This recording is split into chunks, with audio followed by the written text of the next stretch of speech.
৩৩,৪৯৭ কোটি টাকা ব্যয়ে প্রমত্তা পদ্মার বুকে ব্যারাজ নির্মাণ করতে যাচ্ছে সরকার। এর মূল অবকাঠামোটি নির্মাণ করা হবে রাজবাড়ীর পাংশা উপজেলায়। প্রায় ২.১ কিলোমিটার দীর্ঘ ওই ব্যারেজে ৭৮টি স্পিলওয়ে, ১৮টি আন্ডার স্লুইস এবং ২টি ফিশ পাস রাখা হবে। এই ব্যারাজের মাধ্যমে শুষ্ক মৌসুমে প্রায় ২৯০ কোটি ঘনমিটার পানি সংরক্ষণ করা যাবে। ২০৩৩ সালের মধ্যে এই প্রকল্প বাস্তবায়ন করা হবে। আগামী জুলাই মাসে প্রথম ধাপের কাজ শুরু হওয়ার কথা রয়েছে।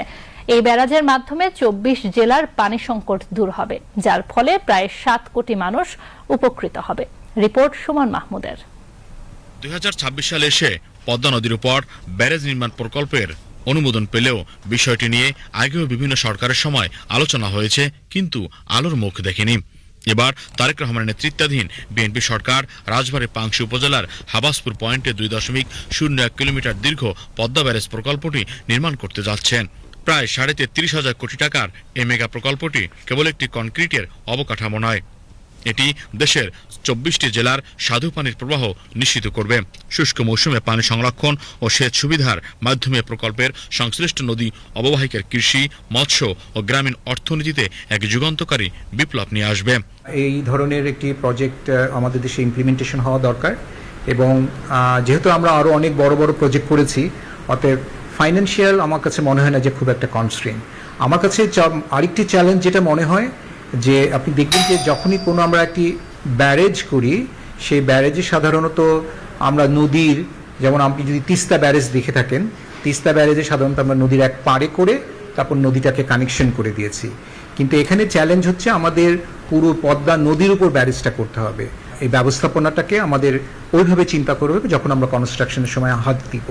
তার জন্য এই ধরনের অভিজ্ঞতা আমি বলবো আমাদের যে চায়না, তাদের এই ধরনের অভিজ্ঞতা আছে, কনস্ট্রাকশনের অভিজ্ঞতা, এই ধরনের অভিজ্ঞতা ভারতের আছে, এবং কিছুটা এই সিমিলার টাইপের স্ট্রাকচার করার অভিজ্ঞতা নেদারল্যান্ড গভর্নমেন্টের আছে।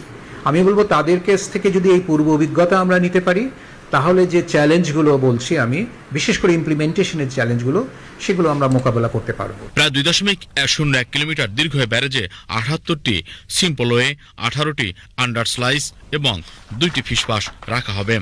আর এ ব্যারেজের মাধ্যমে প্রায় ২৯০ কোটি ঘনমিটার পানি সংরক্ষণ করার সম্ভাবনা রয়েছে। এ প্রকল্প বাস্তবায়নের মাধ্যমে গড়াই, মধুমতি, হিসনা, মাথাভাঙ্গা, চন্দনা, বারাসিয়া, বড়াল ও ইসামতি নদীর পানি প্রবাহ পুনরুজ্জীবিত করা হবে। একই সঙ্গে নদীর তীরবর্তী এলাকার জীববৈচিত্র্য রক্ষা ও মানুষের জীবনমান উন্নয়নের ক্ষেত্রেও গুরুত্বপূর্ণ ভূমিকা রাখবে। বাংলাদেশের প্রায় ১/৩ আমরা যেটা বলে থাকি, প্রায় ৪৬,০০০ স্কোয়ার কিলোমিটার এরিয়া বেনিফিট হবে যদি আমরা এই পদ্মা ব্যারেজটা করে থাকি। খাদ্যশস্য যে উৎপাদন যেটা বাড়বে, আমরা হিসাব করে দেখেছি যে প্রায় ২৪ লক্ষ টন অতিরিক্ত খাদ্য উৎপাদন হবে। এছাড়া প্রায় ২.৫ লক্ষ টন মৎস্য উৎপাদন বাড়বে, অতিরিক্ত এগুলো সবই। এবং আমাদের যে খাদ্য নিরাপত্তা যেটা কথা বলি, ফুড সিকিউরিটিতে এটা একটা বিরাট অবদান রাখবে। পদ্মা ব্যারেজ আমরা জানি আমাদের উত্তরাঞ্চলের ব্যাপক অংশ এই শুকনো মৌসুমে শুকিয়ে যায়।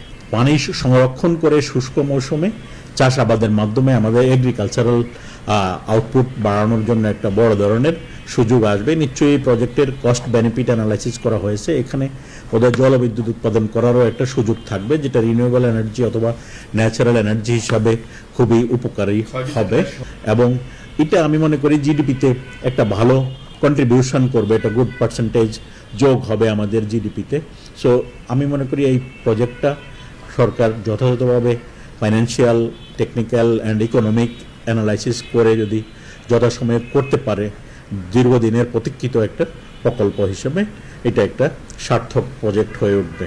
পদ্মা ব্যারেজের মাধ্যমে নদীগুলোতে স্বাভাবিক প্রবাহ ফিরলে দক্ষিণ পশ্চিম অঞ্চলের লবণাক্ততার বিস্তার কমবে, সুন্দরবনের জীববৈচিত্র্য সুরক্ষা পাবে এবং সেচ ও নিষ্কাশন ব্যবস্থারও উন্নতি হবে। সব মিলিয়ে এ প্রকল্পের মাধ্যমে বছরে প্রায় ৮,০০০ কোটি টাকার আর্থসামাজিক সুবিধা পাওয়া যাবে বলে জানিয়েছেন সংশ্লিষ্টরা। Suman Mahmud, BTV news, Dhaka.